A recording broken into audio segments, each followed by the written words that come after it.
Hello, I'm David. I'm Eric. And I'm Nia Gavia. And we are presenting on stigma, stereotypes, and people with disabilities. I will start by providing a brief summary of Dana S. Dunn's Social Psychology of Disability, Chapter 3. Chapter 3 of her book is titled Stigma, Stereotyping, and Disability. First, I will start by providing the definitions used in the chapter. First, she defines social bias as prejudicial feelings or discriminatory actions. Stigma is an attribute or identity that is perceived by other people to have a broadly negative quality in a given context or culture.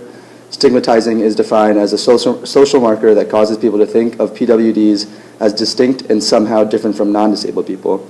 And finally, stereotypes are defined as associations, good or bad, or beliefs, positive or negative, that link groups of people with certain presumed traits or characteristics. Using this definition, a disability is a stigma and is stigmatizing. Evidence shows that non-disabled people regularly stigmatize PWDs. Jones et al. Identified 6 dimensions of stigma that are relevant to our discussion of disability. The first is visible versus concealable. That is the stigma obvious or hidden? Second is origin/responsibility for condition. Is the stigma congenital, accidental, or self-inflicted? Third is aesthetic. Is the stigma upsetting or distressing to others? Fourth is perilous. Is the stigma viewed as dangerous or contagious to others? Fifth is disruptiveness. Will the stigma block or otherwise prevent social interactions or communication? And sixth is course of the mark. That is, will the stigma change over time, getting better or worse? So what are the consequences of stigmatizing PWDs?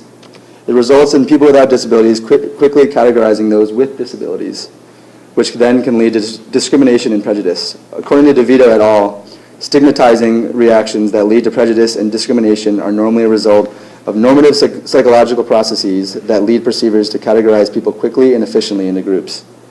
McRae and Bodenhausen provided some examples of the way these stigmatizing reactions can lead to prejudicial and discriminatory categorizations.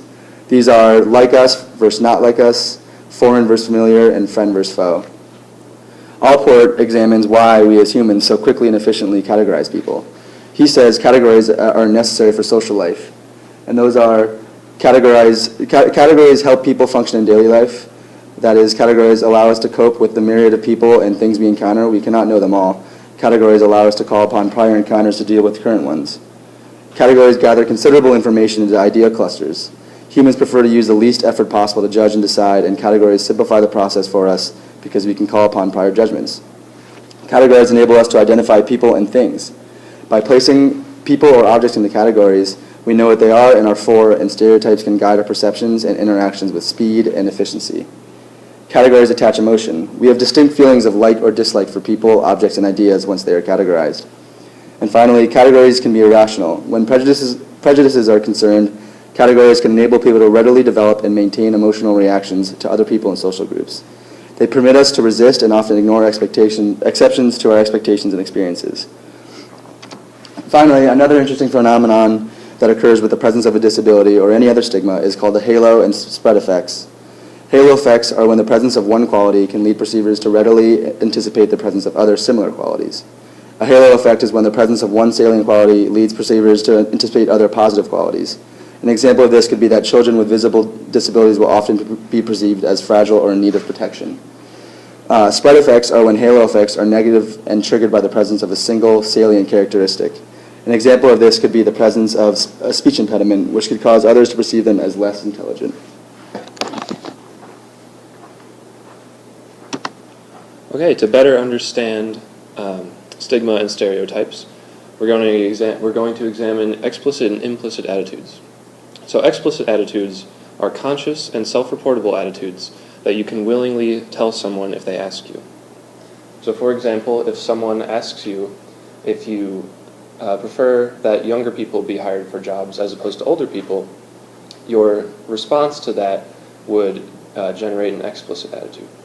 Implicit attitudes, on the other hand, are unconscious and not reportable. You can only express these involuntarily.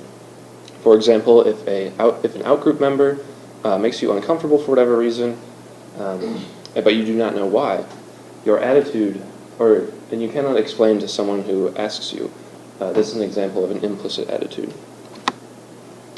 So to help us understand how these attitudes have changed over time, we're going to examine a study that was just released earlier this year by Charlesworth and Banerjee.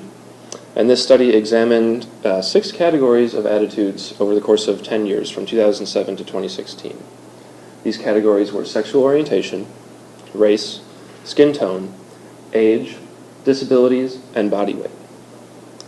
And to examine these categories, the study used in the popular implicit attitudes test, as well as a custom explicit preference assessment.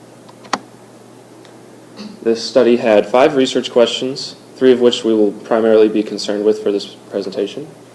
The first one is, have explicit attitudes changed over the course of the decade? Also, have implicit attitudes changed over the course of the decade? And do they show that they will maybe continue to change over time? Also, has correlation between explicit and implicit attitudes changed over time? Do implicit attitudes precede or follow explicit attitudes? And do explicit attitudes generalize across generational or demographic groups? In terms of sexual orientation, explicit attitudes and implicit attitudes showed to move toward neutrality over time, although implicit attitudes moved a little bit more slowly. And correlation between the 2 attitudes did not change. In terms of race, explicit attitudes and implicit attitudes also moved toward neutrality. Again, implicit attitudes a little more slowly. However, correlation between explicit and implicit attitudes did decrease over time.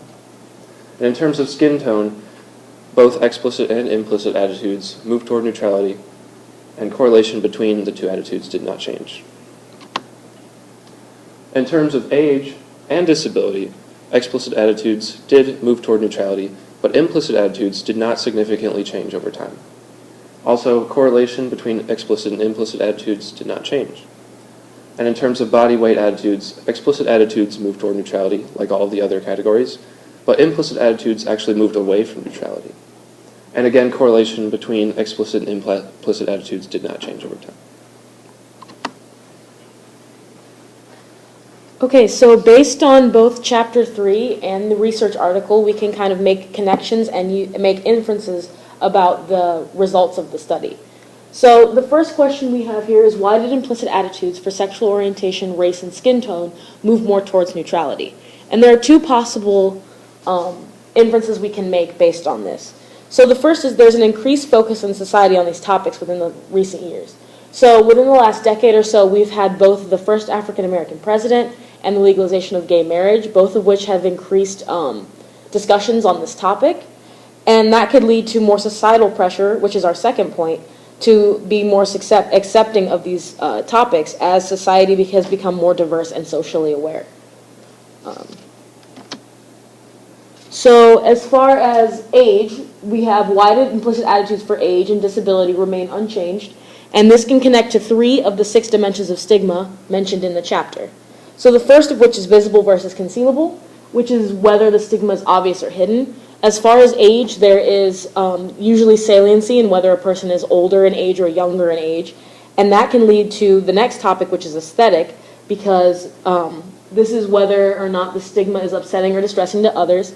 Typically, as you age, and this can connect to Course of the Mark, your functionality decreases, and this can be distressing to younger people because they are seeing what they are expected to look like farther down the road, and that can lead to more in-group, out-group biases and stigmatizing.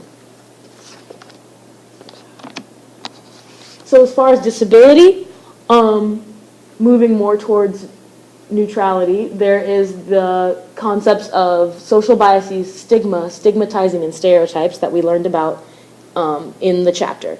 So a social bias in this case would be any negative perceptions of people with disabilities. For example, that people might think that they're a hindrance on society because they need extra support to move around in their environment. Disability itself is a stigma because the term usually comes with negative connotations, and that's why person-first language is so important. And it's stigmatizing because the clear presence of a disability in someone can cause people to think of people with disabilities as distinct and somehow different from non-disabled people, and that can further extend in-group, out-group biases. And also,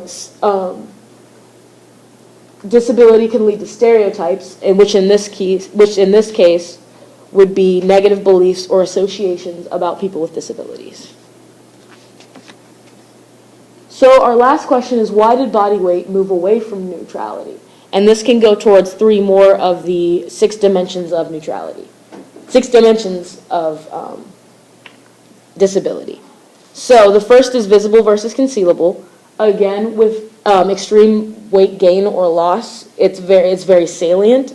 And this goes with aesthetic because people might think that weight gain or loss doesn't fit with modern standards of beauty or handsomeness.